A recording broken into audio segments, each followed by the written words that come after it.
কিন্তু বলুন কোরআন পড়লে নাকি হবে কি হবে না? নবী বলেছেন আলিফ লাম মিম, তিনটা হরফ, এই তিনটা হরফ পড়লে 30টা নেকি দিবে। সুবহানাল্লাহ কি বাড়িতে যে বলবেন, এখন বলবেন? প্রতিটা হরফে 10টা করে নেকি রয়েছে, বলুন না সুবহানাল্লাহ। এজন্য মুসলমান কোনদিন কোরআনের বিরুদ্ধে যাবেন না। এহকাল ধ্বংস হবে, মরার পর আল্লাহ জাহান্নাম দিবে। তাই দ্বিতীয় নম্বর কারণ আল্লাহ বলেন ওয়াকাযযাবু বিআয়াতিনা কিযাবা, যারা আল্লাহর আয়াতকে মিথ্যা মনে করত, এরই কারণে আল্লাহ তাদেরকে জাহান্নাম দেবে। কিভাবে জাহান্নাম দিবে আল্লাহ এবার বলেন ইন্নাহুম কানু লা ইয়ারজুনা হিসাবা ওয়াকাযযাবু বিআয়াতিনা কিযাবা ওয়া কুল্লু শাইইন আহসাইনাহু কিতাবা।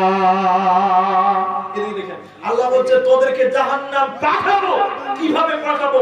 অপরাধী প্রমাণ করব কি করে? এদিকে দেখেন আল্লাহ বলছেন প্রতিটা মানুষের নামে একটা একটা করে কিতাব লেখা আছে, প্রতিটি ব্যক্তির জন্য করে একটা কিতাব। ওই কিতাবের নাম হলো আমলনামা।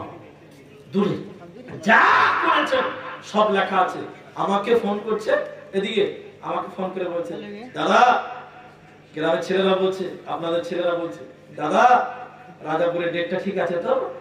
আমি বলছি ডেট ডায়েরি দেখি, এই ডেটটা ঠিক আছে কি নাই এর প্রমাণ করছে ডায়েরিতে। কে কোন করছে? ডায়েরিতে। আল্লাহ বলছে কিয়ামতের দিন তোদেরকে আমি জাহান্নামে প্রমাণ করব কি করে? আল্লাহ বলেন আমি সবকিছু লিখে লিখে ডায়েরি বানিয়েছি, কিতাব বানিয়েছে বান্দা।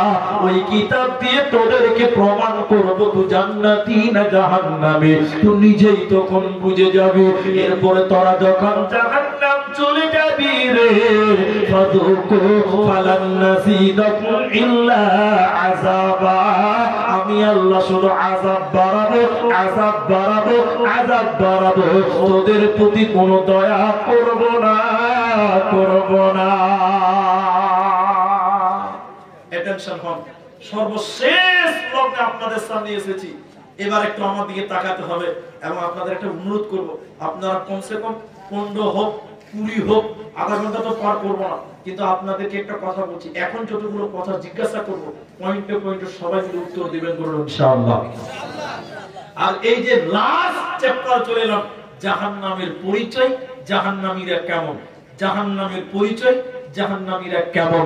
তাতে 20 মিনিট আধা ঘন্টা সময় লাগতে পারে, আমরা সবাই বসে একসঙ্গে উঠবো বলুন ইনশাআল্লাহ। চলুন একটা হাদিস আপনাদের শোনাই। হাদিসটা কোথায় রয়েছে?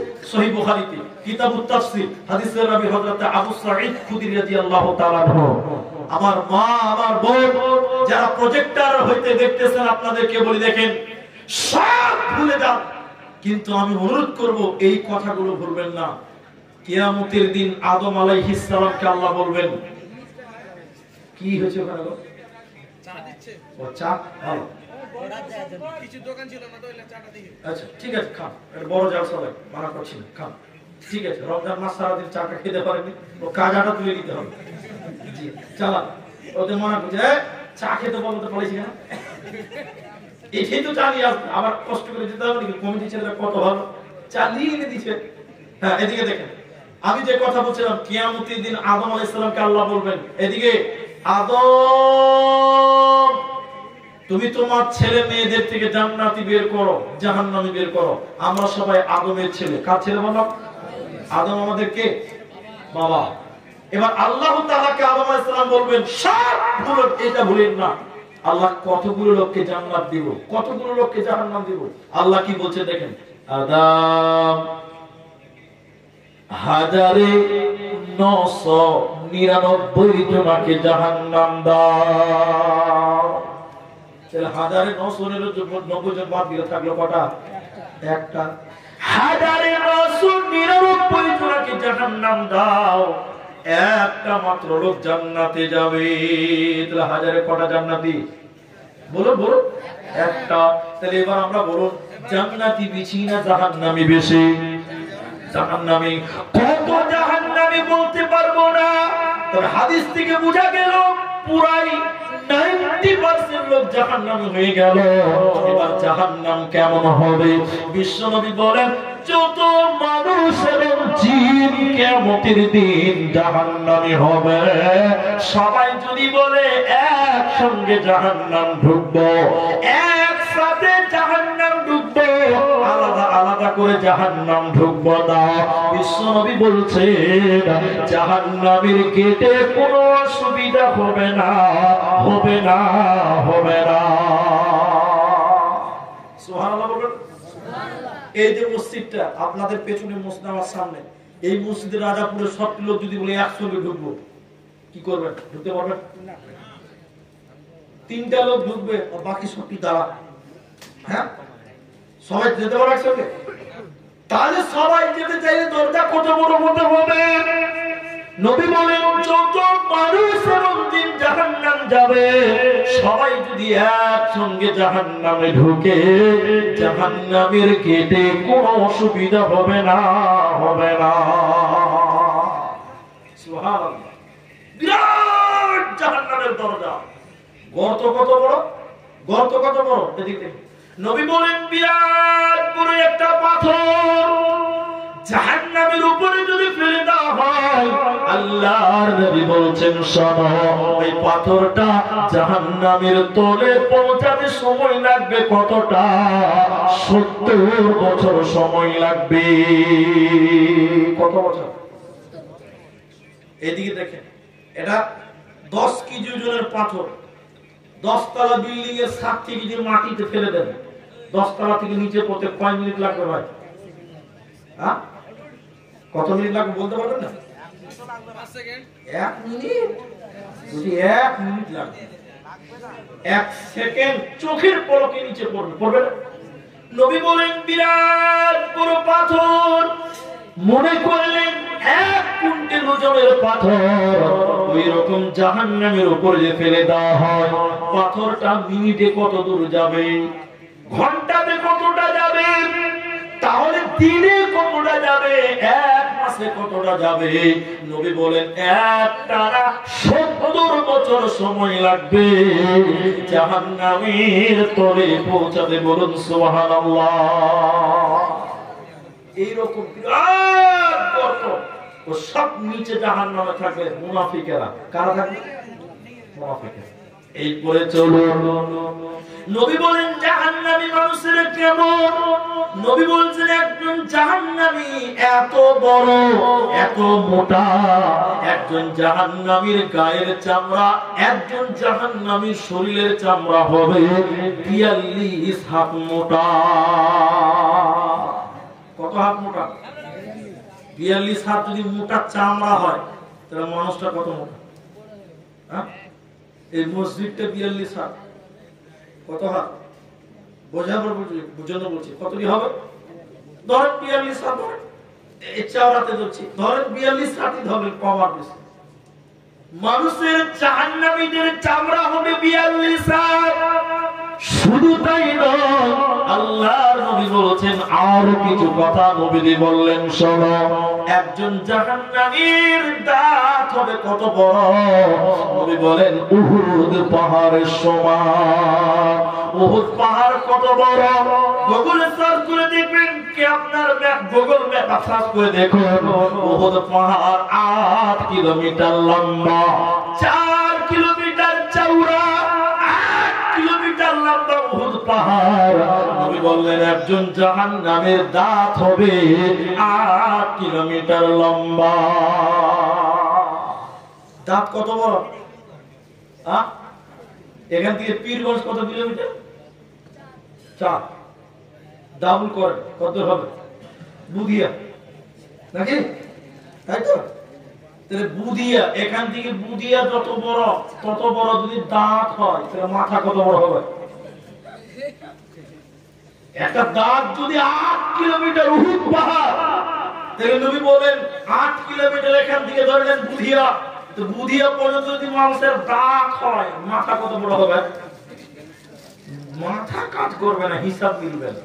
নবী যদি তাই নয়, নবী বলেন একজন জাহান্নামীর ডান কাঁধ থেকে বাঁ কাঁধ কত বড়?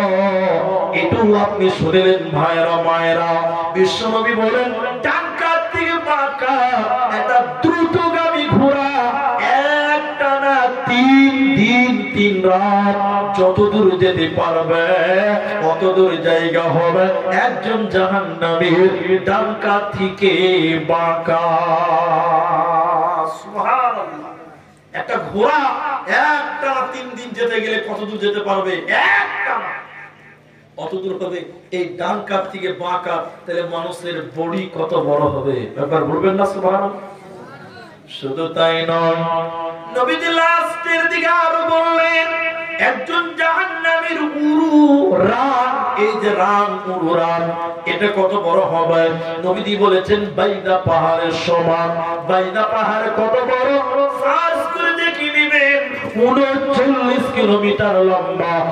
একজন জাহান্নামীর রান হবে বাইদা পাহাড়ের সমান 39 কিলোমিটার লম্বা। শুধু তাই নয়, আমার নবীজি বলছে বিরাট বড় বড় মানুষ, বিরাট বড় বড় দেহ, বিরাট বড় বড় চামড়া তার বডি হবে। তাহলে মানুষের বসার জায়গা কতটা? ইন্না মাজলিসাহু মিন জাহান্নাম, একজন জাহান্নামের বসার জায়গা কতটা?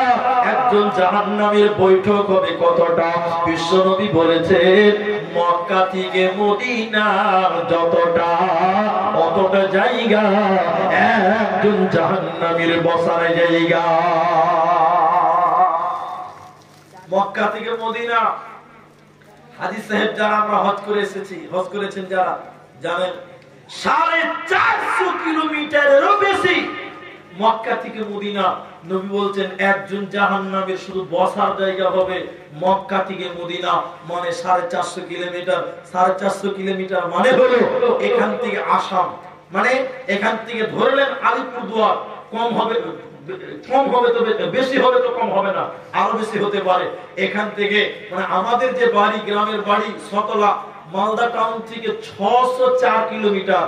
তাহলে এখান থেকে ধরে নেন আলিপুরদুয়ার যত দূর ততটা জায়গা হবে এখান একজন জাহান্নামীর বসার জায়গা। ভাই জাহান্নামী একজনের বসার জায়গা যদি এত বড় হয় তাহলে জাহান্নামটা কত বড় হবে?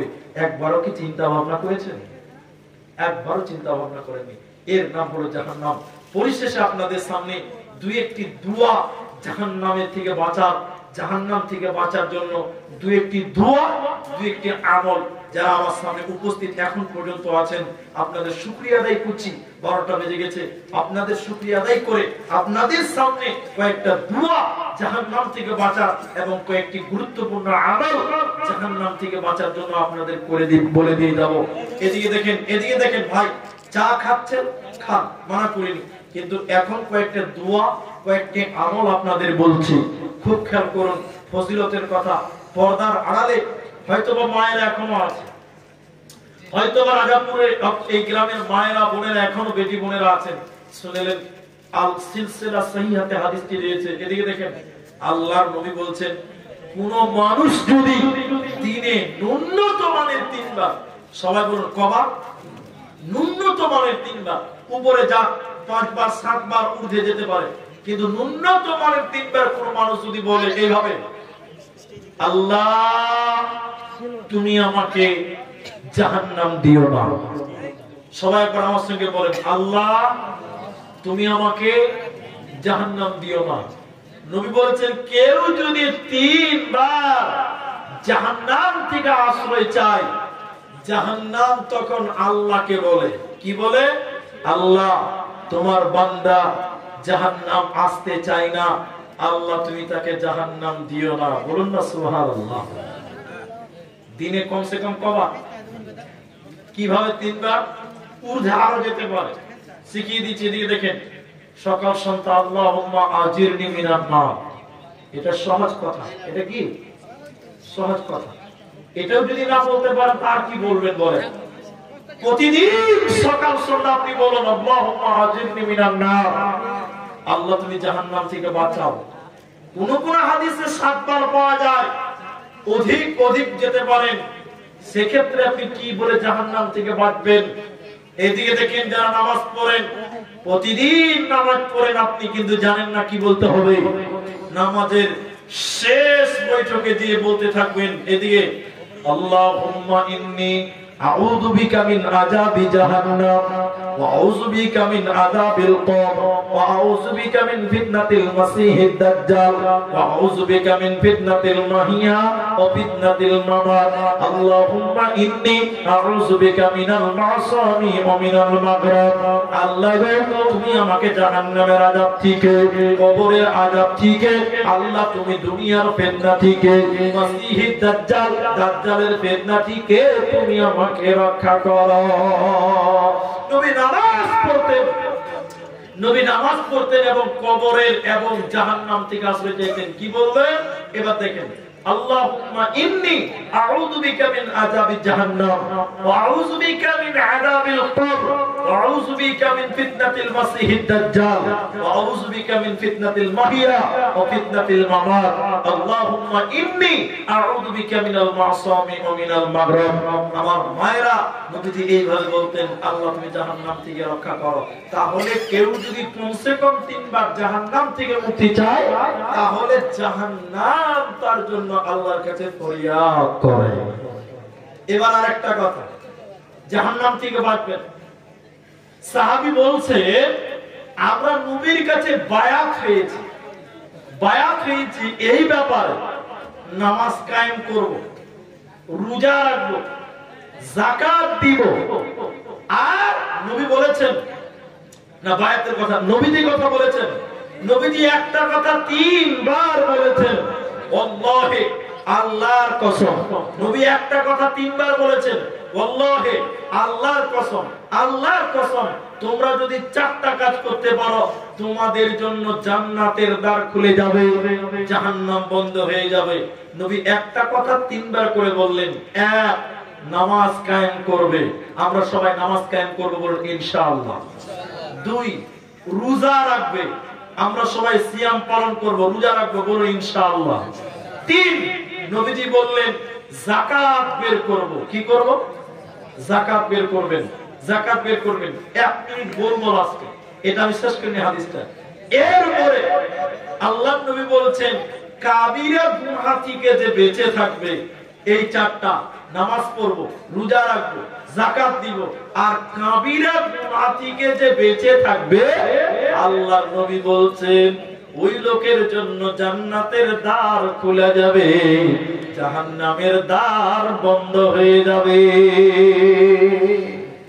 এই কয়টা কাজ করতে হবে আর একটা গুরুত্বপূর্ণ কথা আজকের আলোচনায় শুনলেন আমার মা আমার বোনেরা সারাদিন কষ্ট করে রোজা রেখেছেন সারাদিন অন্যায় অশ্লীল কাজ অপছন্দনীয় কাজ থেকে বিরত থেকেছেন এই কাজের সঙ্গে সঙ্গে কিছু ফজিলত আপনাকে নিয়ে যেতে হবে ফজিলতটা কি আছে আল্লাহর নবী মুহাম্মদ রাসূলুল্লাহ সাল্লাল্লাহু আলাইহি ওয়াসাল্লাম বলেন যারা মুসলমান আমরা আছি এখানে এই কথাগুলো ভুললে চলবে না আল্লাহর নবী বলেন আমরা ওয়াদাবদ্ধ হয়েছি আমরা বায়াত করেছি কিসের ব্যাপারে আমরা বায়াত গ্রহণ করেছি 5 ওয়াক্তের নামাজ কায়েম করব আমরা যাকাত দিব আর মানুষের কল্যাণ কামনা করব এই ব্যাপারে আমরা ওয়াদাবদ্ধ হয়েছি আর এরই কারণে সাহাবীদের উপরে স্বয়ং আল্লাহ রাজি হয়ে গেছেন আজকে আমরা যারা মুসলমান আমরা নামাজ কায়েম করব আমরা যাকাত দিব পরস্পরকে ভালোবাসবো ইহসান করব দয়া করব তাহলে আল্লাহ আমাদের উপরে রাজি হবেন বিনিময়ে আল্লাহ আমাদের জান্নাত দিবেন আল্লাহ সুবহানাহু ওয়া তাআলা আমাদের যেন ভালো ভালো কাজ করা জান্নাতে যাওয়ার মতন আমল করার জন্য আল্লাহ তৌফিক দান করেন সকলে বলুন আল্লাহুম্মা আমিন পরিশেষে আপনাদের যারা গ্রামবাসী রয়েছেন আমি আব্দুর রহমান বিশেষ করে একটি গুরুত্বপূর্ণ কথা আমাদের অনেক মুসলমান আছে পয়সা আছে কিন্তু যাকাত দেয় না কি দেয় না কথা বলে এদিকে দেখেন আপনাদের একটা মাদ্রাসা আছে আপনাদের এলাকাতে গরিব মানুষ আছে আমাদের এলাকাতে গরিব মানুষ আছে অনেকের টাকা আছে কিন্তু যাকাত দেয় না আছে না বলো আম্মা জান আয়েশা রাদিয়াল্লাহু আনহা নবীজি বলেছেন যারা সোনা এবং চাঁদির যাকাত দিল না এটা আমার পরামর্শ মা আমার বোন আমার কিয়ামতের দিন সোনা এবং চাঁদিকে জাহান্নামের আগুনে গলানো হবে গলিয়ে ওই গলন্ত সোনা এবং চাঁদিকে মানুষের কপালে জাহান্নামীদের পিঠে জাহান্নামীদের পাঞ্জরে ছেদ দেওয়া হবে স্টেপ মারা হবে ছাপ্পা মারা হবে কেন মারা হবে? যে সোনা এবং চাঁদির যাকাত বের করা হয়নি। এই শুনেন আমার এই কথাটা, এটা আপনাকে উপদেশ দিচ্ছি, আমি নেমে যাব, উপদেশটা শুনেন, তাহলে আপনি আমি যাকাত দিব। আরেকটা কথা, নবী বলেন যারা অর্থের যাকাত দিল না, যারা অর্থের যাকাত দিল না, এই অর্থের যাকাত না দেওয়ার কারণে কিয়ামতের দিন ওদের গলাতে দুই মুখেও সাপ। সাপের কটা মুখ থাকবে? দুটো দুটো। কটা? দুমুখ সাপ ওদের গলায় ঝুলিয়ে দেওয়া হবে। সাপ ওই লোকটাকে কামড়াবে, সবল মারবে, আর সাপ ওকে বলবে আমি কে তুমি জানো? আমি কে তুমি জানো? তখন সে লোকটা বলবে কেন কামড়াচ্ছে, তুমি কে? তখন বলবে আমি তোমার ওই সম্পদ যে সম্পদের যাকাত দেওয়া হয়নি। কি দেওয়া হয়নি? এখন আপনি এদিকে দেখেন, নিজেকে একবার দেখেন তো আপনি যাকাতের দেওয়ার মতন সমর্থবান বেশি কিনা। আমার উস্তাদ বলেছেন এ জামানায় যত লোক যাকাত খায় তাতে মনে হচ্ছে গরিবের চাইতে ধনীরা বেশি যাকাত খায়। মুজাফফর বিন মুহসিন ইখলাস পত্রিকাতে লিখেছে যাকাতের নিসাব বার করতে হবে বর্তমান সময়ে চাঁদির নিসাবে। চাঁদি, রূপা, কিসের নিসাবে? চাঁদি। সোনাটা গেলে অনেক মুশকিল, এইজন্য চাঁদি যাবেন। এদিকে শুনেন, এখন দেখেন আপনি যাকাত দিতে পারবেন কিনা দেখেন। 52 ভরি চাঁদি যার কাছে আছে, বা 52 ভরি চাঁদির যে টাকা, কতগুলো টাকা যার কাছে আছে তাকে যাকাত দিতে হবে। এখন এদিকে দেখেন, এক ভরি চাঁদির দাম কত? 800 টাকা, কম বেশি হতে পারে। 800 টাকা, সবাই বলুন কত? তাহলে 52.5 ভরির দাম কত হবে? 50 ভরির দাম কত? 40,000 টাকা। 50 ভরির দাম কত হবে? 40,000 টাকা। আরো 2.5 ভরি, আর 8 দুগুনি কত? 1600। 8 দুগুনি কত? 1600। তাহলে 41,600 টাকা। হ্যাঁ, 41,600 টাকা। আর হাফ ভরির দাম 400 টাকা। তাহলে পরিপূর্ণ 42,000 টাকা। কত টাকা? 42,000 টাকা এক বছর যার কাছে থাকবে তাকে যাকাত দিতে হবে। শতকরা 2.5 টাকা, হাজারে 25 টাকা, আর লাখে হলো 2,500 টাকা। এখন এমন পরিবার পাওয়া মুশকিল যাদের বাড়িতে 42,000 টাকা এক বছর থেকে নাই। কথা হ্যাঁ কিনা বলুন? প্রায় মানুষের কাছে 42,000 টাকা থাকে, থাকে না? যদি বলেন থাকে না, আমার তো মনে বলে যে লোকটা শামসির হাটে ভিক্ষা করে ওর বাড়িতেও তার চেয়ে বেশি টাকা থাকে। হ্যাঁ কিনা বলুন? তাহলে 42,000 টাকা প্রায় পরিবারে থাকে ইল্লা মাশাআল্লাহ। তাহলে আমরা হিসাব করে দেখেছি এখনকার সময় অধিকাংশ মানুষকে যাকাত দিতে হবে, কিন্তু বলুন যাকাত কি দেয় মানুষেরা? যাকাত দিতে না। আল্লাহ আমাদের রমজান মাসে, আমরা বছর হিসাব করি অন্য মাসেও যাকাত দেওয়া যাবে, কিন্তু অধিকাংশ মুসলমান রমজানে যাকাত দেয় কেন? বরকতের মাস মনে করে। আমরা নিজেদের মালকে পবিত্র করে জাহান্নাম থেকে নিজেরাও বাঁচবো, তার জন্য কি করতে হবে? নিজের মালে যাকাত বার করতে হবে আর দান করতে হবে। দান করলে জাহান্নাম থেকে বাঁচা যায়, নিজের মালকে পবিত্র করা যায় যাকাতের মাধ্যমে। এরই জন্য আপনাদেরকে বলবো আপনারা নিজেদের মালে যাকাত বের করবেন, এতে মিসকিনদের কাছে দিবেন। আমি আপনাদের দিনী ভাই এই পরামর্শটুকু দিয়ে আমি আজকের আর কিছু ব্যবস্থা আছে কি? আমি শেষ করছি। আপনাদের এই জালসাতে আমি দোয়া করব, যারা ইফতার করিয়েছেন, আমি কারো নাম বলছি না, আল্লাহ সবাইকে চিনেন, যারা সহযোগিতা করেছেন আল্লাহ যেন তাদের নেক উদ্দেশ্য পূরণ করে। সকলে বলুন আল্লাহুম্মা আমিন। নবীজি বলেছেন ইফতার করালে, রোজা করলে যতটা নেকি পাওয়া যায়, ইফতার করালেও ততটাই নেকি পাওয়া যায়। বুঝতে পারলেন? ইফতার করলে মানে রোজা রেখে যতটা রোজা পাওয়া যায়, আপনি যদি আমাকে রোজা খোলান, ইফতার করান, আমি রোজা করে যতটা নেকি পাবো আপনিও ততটা নেকি পাবেন। আপনি ইফতার করিয়েছেন। আশ্চর্য বিষয় হলো রাসূল বলছেন তোমার কাছ থেকে নেকি পেল, কিন্তু তোমার একটা নেকিও কমবে না। এজন্য ইফতারি দাওয়াত খেতে অনেকে ভয় করে যে আমি রোজা রাখবো ওকে নেকি দিব, আপনার নেকি কমবে না। নবী বলছেন যে খিলাবে, রোজা করে যত নেকি পেল আপনি খিলানোর কারণে ওর সমান নেকি আপনিও পাবেন। সুবহানাল্লাহ। এজন্য ইফতার করানো ভালো। দোয়া করি যারা আজকের ব্যবস্থা করেছে, গ্রামের ছেলেরা, পাড়ার মানুষেরা, বৃদ্ধ যারা সহযোগিতা করেছে, আল্লাহ যেন তাদের উত্তম বিনিময় জাযায়ে খায়ের দান করেন। বলুন আল্লাহুম্মা আমিন। আল্লাহ অনেকে পরিশ্রম করেছে, রান্না বাড়া মেহনত করেছে, আল্লাহ তুমি তাদের খেদমতটুকু কবুল করো। বলুন আল্লাহুম্মা আমিন। আল্লাহ গভীর রাত্রিতে এই মাহে রমজানের বরকতের সময় তোমার কাছে দোয়া করি আল্লাহ গো, আমাদের যারা মারা গেছে তুমি তাদের কবরের শাস্তি থেকে মার্জনা করো, বলুন আল্লাহুম্মা আমিন। আল্লাহ গো, যারা অসুস্থ আছে তুমি তাদের শিফায়ে কামেলা আজেলা দান করো, বলুন আল্লাহুম্মা আমিন। ইলাহুল আলামিন, তোমার কাছে দোয়া করি আমাদের সিয়াম, আমাদের কিয়াম, আমাদের তারাবি আল্লাহ তুমি কবুল করো, বলুন আল্লাহুম্মা আমিন।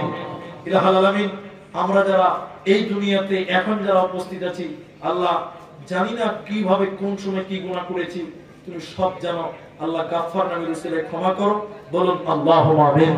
শেষের বেলায় মুরব্বিদের জন্য দোয়া করি যাদের চুল দাড়ি পেকে গেছে আল্লাহ, জানি না তোমার ডাকে কখন সাড়া দিতে হবে আল্লাহ, ঈমানের সঙ্গে তুমি মৃত্যু দিও, মৃত্যুকালে জবানে কালেমা দিও, বলি আল্লাহুম্মা আমিন। এই বলে সমাপ্তি ঘটাচ্ছি, আপনাদের কাছে দোয়া চাই। কি দোয়া কাজে বলবো? আচ্ছা, দুটি গাজারের আবদার আছে, একটা বলেছে ওই মাদ্রাসা কেন্দ্রিক গাজা, আর একটা ওই তোমার দুনিয়া দুশ্মনী গাজা। তো আমি এটা চাইছিলাম না যে সময় নষ্ট করব না, আর আপনারা যেহেতু আছেন আমি দোয়া বলছিলাম, আমি এই দুটি গাজাল বলে শেষ করব। তো আপনাদের আবদার আমি রাখবো, এই দুটি আবদার আপনাদের রেখে দিচ্ছি। আল্লাহু আকবার। মায়েদের কাছ থেকে বেশ কিছু টাকা দিয়েছে আল্লাহ, তুমি মায়েদের উত্তম বিনিময় দিয়ে, বলি আল্লাহুম্মা আমিন। আল্লাহ মা বোনেরা যে আশার উদ্দেশ্য নিয়ে দিয়েছে আল্লাহ, তুমি তাদের নেক উদ্দেশ্য